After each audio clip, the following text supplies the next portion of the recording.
It's the voice of Indiana County, WCCS 101.1 FM and AM 1160. Jody Rainey on the line with us this morning. Our conversation brought to you by Marcus & Mack, a law firm representing injured people. And Jody, of course, heavily involved as the principal of Homer Center High School in athletics there and everything else that involves being a principal, but also the president of the Heritage Conference and an official with the District 6 athletics as well. And Jody, good morning.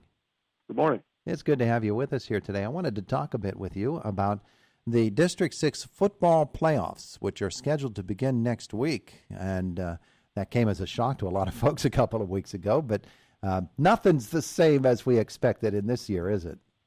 No, it's not. But, we're excited to be able to provide a district playoff for our teams across District 6. And, still the goal is to make sure that we're trying to provide as many competitions, not only for the teams that do qualify, but also those who will be continuing on in their regular season. So, it's a little bit outside the box, but, ultimately I'm just excited that we're actually having this conversation about playoffs, because when we did start, just a little bit over 2 months ago, we weren't even sure we were going to have a season, and the goal was to get as many competitions as we can. So I'm just excited that we're able to, actually have a playoff, and we've made it this far through our seasons. A lot of considerations have to go into the decision to format your playoffs the way that you did. One of the primary considerations was District 5, actually. And so take us inside the meetings, if you will, and talk about how those conversations developed. I don't want to say it was all District 5, because what basically happened is you got District 6 obviously comprises of teams through single A the whole way through 6A. Primarily, we're heavy in classes 1A and 2A, across the district. So one of the things that I often say for local people, that what makes the Heritage Conference unique is we're one of the only conferences that actually is comprised solely of District 6 teams.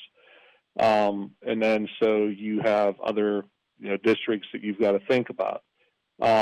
Then we looked at, if we would have started next weekend, District 6 1A would have had 8 qualifiers, but a school like 2A would have only had 4 qualifiers.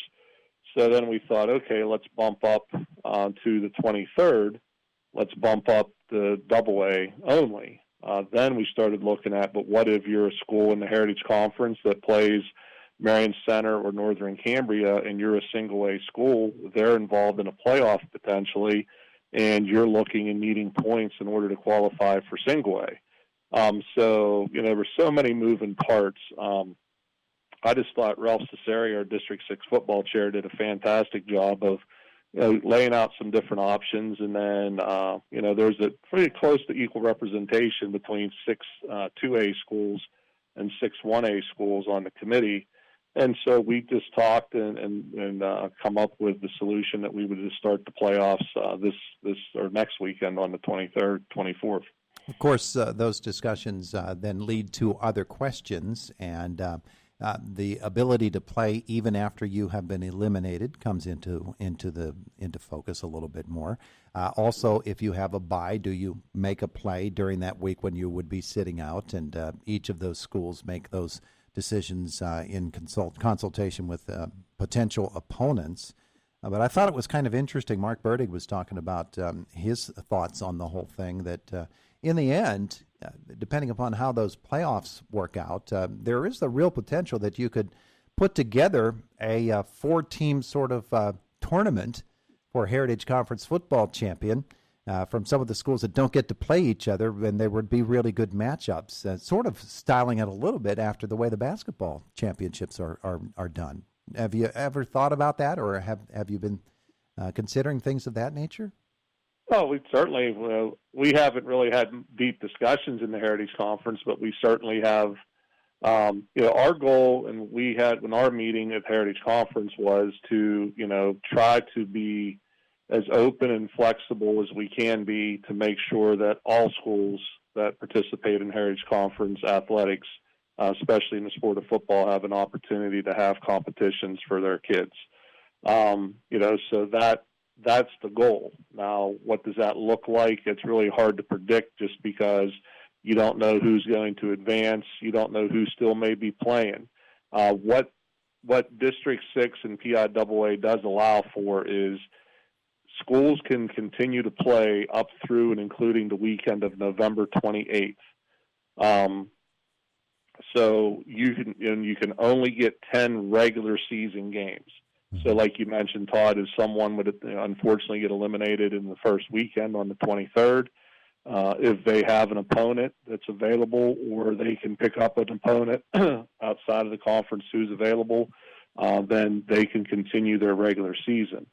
Our concern really is teams that maybe not qualify, and if they have to set for a week or two, that's pretty much a challenge. And that's why we kind of said, I think it needs to be a conversation between the two schools that are to play, and just kind of an agreement that what's best for not only providing competitions for student athletes, but also providing for their safety. Setting for 2 weeks and then trying to play a game after not doing much activity or having an active game for that long of a time, is that the best situation to be in? And that's where I think the two participating schools, we do work cooperatively together on all kinds of issues, and just to be another one. And, that's just going to be based on the situation at the time. Yeah, the school's going to have to be a little bit nimble as they think about moving forward. I'll tell you what, it will bring a lot of intensity to tonight's games, though, won't it? There's a lot of things that can happen after tonight's game. I think, as far as who's in and who's out, there's a couple teams that can, earn their way in potentially, or a couple teams that could work their way out. But as far as now, you're shooting for the seedings. Those seedings are going to be very valuable, especially in our division, which is single A. So these are big games. Like our game tonight with Purchase Line is very big as far as seedings and things of that nature, and who may end up in the top four and who may not. So these games tonight do matter, and they should be pretty intense tonight. Yeah, they really should. In fact, Homer Center sitting fourth right now, and that's the last of the bye positions. And as you said, these schools, I'm sure that more than ever before, the players' thoughts and feelings about moving forward will play into these decisions as well. It used to be that the school said, here's your schedule, go out, play it if you're part of the team, have a good time, and we're looking forward to it. But now the kids' feelings really do come into play, don't they? They do. I mean, we're in that business. We're in a business to provide, and our Heritage Conference mission is to provide enriching and positive experience for our students in the areas of academics, athletics, and the arts. And so obviously, we want, we're happy that the kids have a chance to compete. Playoffs, I said at the beginning of the year, if we got to the playoffs and we were fortunate enough to be in the playoffs, then we would consider that icing on the cake. I think the championship this year was in the fact that our kids were able to play the sport of football, and the residuals of that, where even though our bands didn't travel, our kids in band did get to perform and display their skills at their home games, and our cheerleaders got to do the same at their home games. That's a win for kids. In this time of the pandemic, whatever little sense of normalcy that we can provide those kids, is good for their soul and their spirits. And, so, we're just taking one game at a time here, and we're fortunate that, we have an opportunity maybe to go beyond, and keep playing for a playoff. Well, one of the interesting complications can be a situation such as Bishop Guilfoyle having to cancel because of their COVID-19 situation. Evidently not somebody on the team, but somebody who was on the sidelines, and the potential exposure. What happens if you have a Bishop Guilfoyle that has to forfeit out or the rest of the way because playoffs are here and they're not qualified, and it becomes a really, really hard discussion? Yeah. Basically what happens, I know, like this weekend, at the end of this weekend, they'll sit down and do the seedings, and they'll announce them.